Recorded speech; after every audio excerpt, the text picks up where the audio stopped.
minutos de bola rolando. Ele deu só um toquinho, saiu sem goleiro, frente a frente para o gol. A voz é pouca, a emoção é muita. Um golaço por cobertura. As lágrimas não param de cair. Este pode ser o gol do time. Uma virada histórica. Uma linda jogada individual. Pra vir a pancada, tá lá.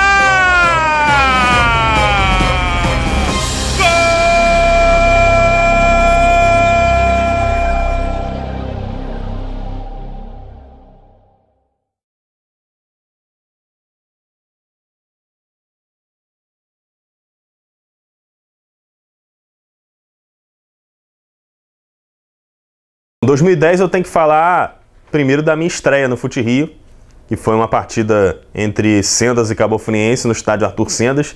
De novo no Arthur Sendas, né, que tinha ficado marcado para mim no ano anterior, por conta do troféu com a mesa de plástico, do América e tudo mais. Depois daquele jogo houve uma troca de técnico. E a Cabo Friense contratou por empréstimo um treinador, Antônio Carlos Roy, simplesmente Antônio Carlos Roy. O Roy na época era o treinador do Madureira, tinha feito uma campanha fantástica no Campeonato Carioca.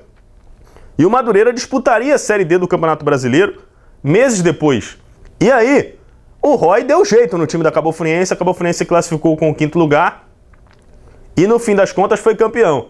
Só que com uma peculiaridade, no meio dessa participação da Cabo Friense com o Roy, começou a Série D. E o Roy deveria ser, né? Era ou deveria ser o técnico do Madureira. E aí você pensa, como é que ele vai treinar os dois times ao mesmo tempo? Ele deu o jeito dele, ele tem a comissão técnica de confiança dele, com o Braulio Pinheiro, que é o preparador físico, e o Márcio Bittencourt, auxiliar. Então o Roy dava treinos nas duas equipes em determinados momentos, em 2 turnos, e comandava os dois times. Treinava tanto o Madureira quanto a Cabo Friense. No dia da estreia do Madureira na Série D do Brasileiro, quem ficou no banco foi o Márcio Bittencourt, mas o Roy acompanhou o jogo.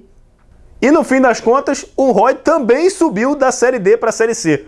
Em 2010, eu e Vitor, nós já estávamos com a questão do blog consolidado, mas a demanda começou a aumentar.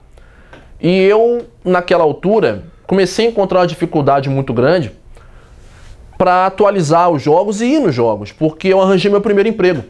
Pouca gente sabe disso, mas o primeiro lugar onde eu trabalhei foi no América. E eu era locutor do estádio Jolite Coutinho. E foi quando floresceu a ideia, junto com o Vitor, de fazer uma web rádio nossa, que a gente pudesse acompanhar os jogos não de um clube só. Na época tinha a rádio do América, tinha a rádio do Olaria, mas a ideia da gente era fazer uma rádio que pudesse se estender a todos os clubes em todos os campeonatos. Foi um campeonato com formato diferente, sem tantos times tradicionais. A Cabo Friense fez um grande campeonato, acabou subindo.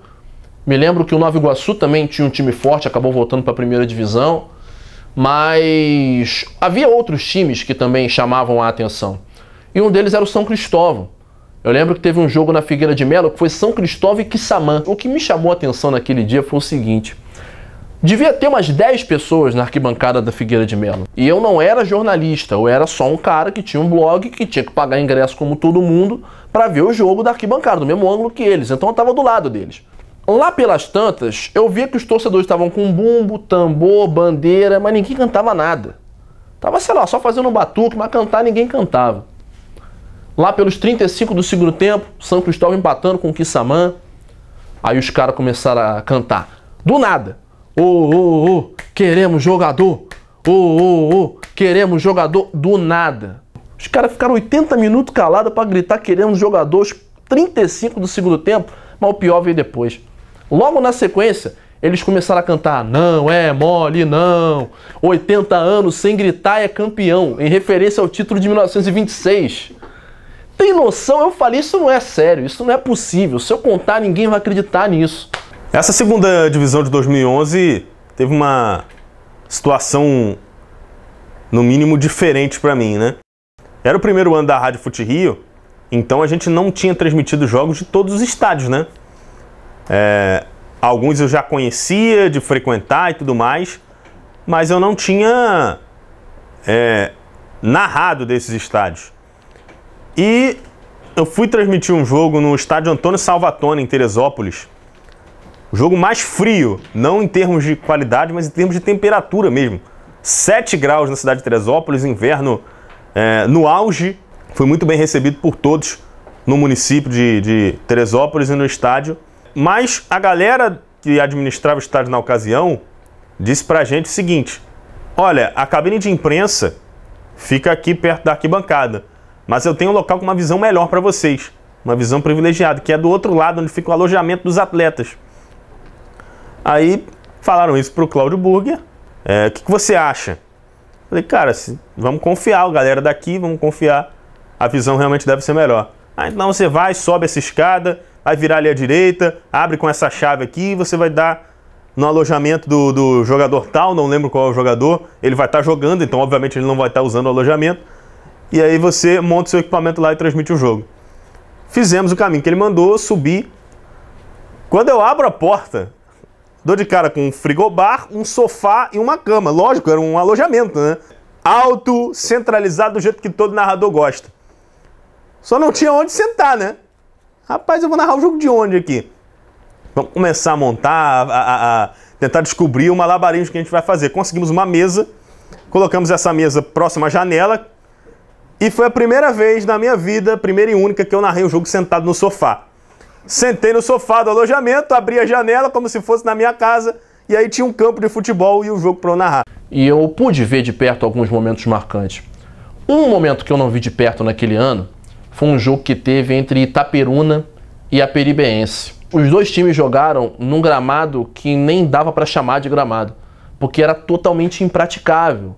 Ele estava totalmente coberto de água, porque tinha chovido muito naquele dia ou um dia antes, e o sistema de drenagem do estádio não funcionou. Então, em vez do gramado ficar só encharcado, não, você tinha uns bolsões d'água, o gramado parecia um lago.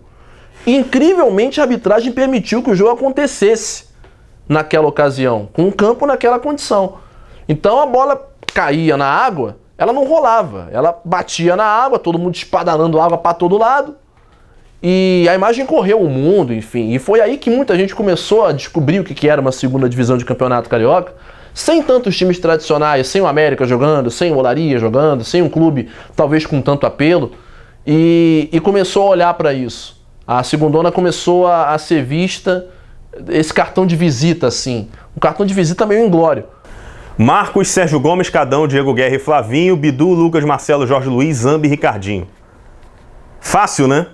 Você decora um time. Normalmente quando você vê algum jornalista decorando um time, é a Seleção Brasileira de 82, o Flamengo campeão mundial, o Vasco campeão da Libertadores, Botafogo de Garrincha. Eu acabei de escalar aqui o Friburguense de 2011. Só para provar como ficou marcado na minha memória e com certeza de todos que trabalhavam no Fute-Rio na época, esse time que fez história. A cidade de Nova Friburgo passou pelo pior momento, talvez, da história, com os deslizamentos de terra, né? Uma situação muito triste, a cidade ficou arrasada. E esse time recolocou o Friburguense na primeira divisão do Campeonato Estadual e trouxe um mínimo de alegria para aquele povo que tinha sofrido tanto naquela temporada. O Fute-Rio transmitiu 18 dos 40 jogos que o Friburguense fez no ano. Eu fui pelo menos umas 10 vezes a Nova Friburgo, fico muito feliz de ter feito parte disso. 3 jogadores da Portuguesa na barreira. Jorge Luiz bateu, foi direto pro gol. Tá lá dentro!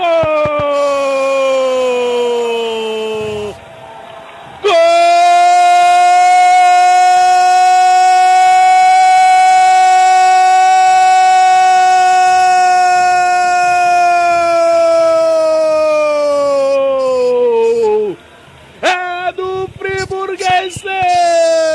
Jorge Luiz, camisa número 16, é gol de primeira do Friburguense, Jorge Luiz cobrando falta.